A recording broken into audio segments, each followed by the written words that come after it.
कैसे उनका काम योगी का? काम में देखिए उनको शासन करते हुए लगभग ये दूसरा टर्म है उनका, if I am not wrong. कोई भी ऐसा उन्होंने इनिशिएटिव हमारे समझ से नहीं लिया जो कि जिस पे हम प्राउड कर सके कि नहीं हमारे यूपी में भी ये है। लाइक हैदराबाद में है तो यहाँ पे ये है कि एक आईटी हब बनता जा रहा है, या फिर लोग बाहर से आ रहे हैं, तो हमारे यूपी में ऐसा कोई भी सबसे बड़ी चीज़ यही है कि हमें वहाँ पे कोई कंपनी नहीं काम करने के लिए। अगर हम अपने इलाके में रह के काम करना चाहें तो नहीं कर सकते। उधर क्या है, कंपनीज ज्यादा है, मंदिर ज्यादा है यूपी में? नहीं, कंपनीज तो हमारे समझ से सिर्फ अगर आप नोएडा को छोड़ दीजिए तो आपको आईटी की कोई भी ढंग की कंपनी नहीं मिलेगी जहाँ पे आईटी के रूल्स फॉलो होते हैं।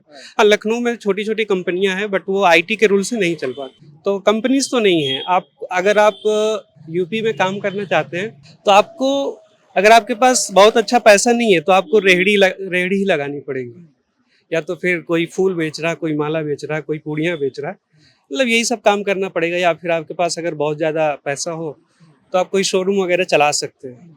ऐसे कोई कारपोरेट जॉब का तो सिस्टम नहीं है। जैसे अखिलेश की सरकार में क्या था कि उन्होंने कुछ इनिशिएटिव लिए, जैसे कि ये क्या बोल, मेट्रो वाला उन्होंने स्टार्ट किया था, या फिर कोई हाईवे हो गया, जैसे लखनऊ में एक हाईवे उन्होंने बनवाया।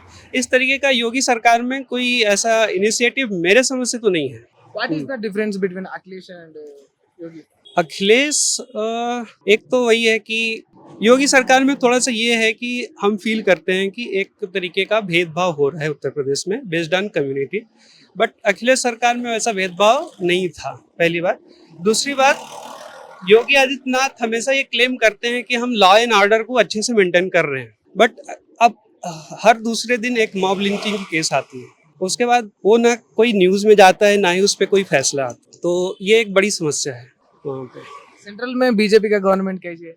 सेंटर में बीजेपी का देखिए पूरा देश में जो कंट्रोल कर रहा है वो सेंटर से ही है, सेंट्रल से ही है लगभग। तो I am not happy very much with the central government also, because see अभी क्या हुआ था कि ये फ्लाइट वाला मामला चल रहा था, उस समय मैं घर पे था, मेरे कंपनी में अर्जेंट था कि भाई आपकी छुट्टी पूरी हो गई, आपको यहाँ पे आना।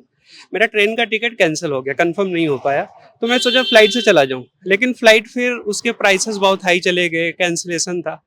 तो अब उसमें ये कहा गया कि भाई इस पे बात होगी, तो उन्होंने कोई धार्मिक मुद्दा ला दिया कि हम वंदे मातरम पे जो है कि डिस्कशन करेंगे, और संसद में पूरा एक दिन दो दिन वही चला, न्यूज में भी वही दिखाया गया कि कौन बोल रहा है कौन नहीं बोल रहा है। तो मतलब मुद्दों से, जो जरूरी मुद्दे हैं उसको हटा करके वो एट द एंड एक धार्मिक मुद्दे ही लेकर आते हैं, तो इसलिए मैं खुश नहीं हूँ, मतलब सेंट्रल गवर्नमेंट ये है। तो बार बार हम देखे तो बीजेपी वाला जय श्री राम बोलते, जय गणपति बप्पा बोलते। नहीं देखिए, अगर आपका धार्मिक है आप बोलिए, हमें उससे कोई तकलीफ नहीं है, किसी को होना भी नहीं चाहिए। अगर किसी को होता है तो वो अनएजुकेटेड ही माना जाएगा, क्योंकि सबको आज़ादी है। बट हर जगह पे अब कोई भी मतलब जो काम है उस काम को हटा के आप उसे लाएंगे तो प्रॉब्लम होगी। हमें बोलने से आपको कोई दिक्कत नहीं है, आप सबको आज़ादी है। जो दूसरे की आज़ादी को कम करना चाहता है, उसे गलत नज़र से देखता है, वो अनएजुकेटेड है। Thank you very much.